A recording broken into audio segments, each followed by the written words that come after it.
Sir ওই জমিটা আমার বাপ দাদার, গ্রামের মানুষ ওইটা দখল করে রাখছে, আমারে ভোগ করতে দেয় না। হুদে হেই না স্যার, ওই জমিটা যে আমার এই কথাও যদি কইতে চাই, মাজার যারা দখল করে রাখছে সবাই মিলে আমারে দৌড়নি দেয়। মাজারের ওই জমিটা তোমার?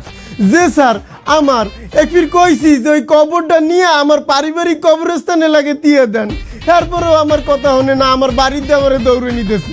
তোমার পারিবারিক কবরস্থানও আছে? যে স্যার ওই জমিটা যদি আমি একবার দখলে নিতে পারি, ওই জমিটা আমি ওই মাজারের নামে উন্মুক্ত করিয়া দেব। এই কাজটা করলে বাবাই আমার উপরে খুশি হইয়া আমার ওই 40 লক্ষ টাকা খুঁজে দেওয়ার ব্যবস্থা করবে। আর এলাকার মানুষও আমারে ভালোবাসছে, সামনের বছর আবার আমারে ভোট দিয়ে জয়যুক্ত করবি।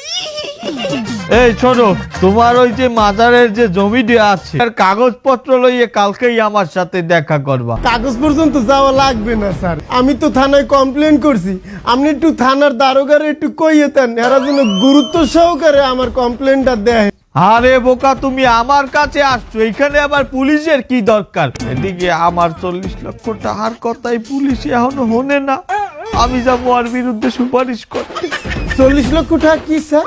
ওরে ওটা অন্য রাজনৈতিক বিষয়, কাম হারো, তোমার ওই জমির দলিল নিয়ে আসো, যাও। আসি, আসসালামু আলাইকুম। ওয়ালাইকুম আসসালাম। আর কাগজটা কালকে অবশ্যই নিয়ে আসবা, যাও।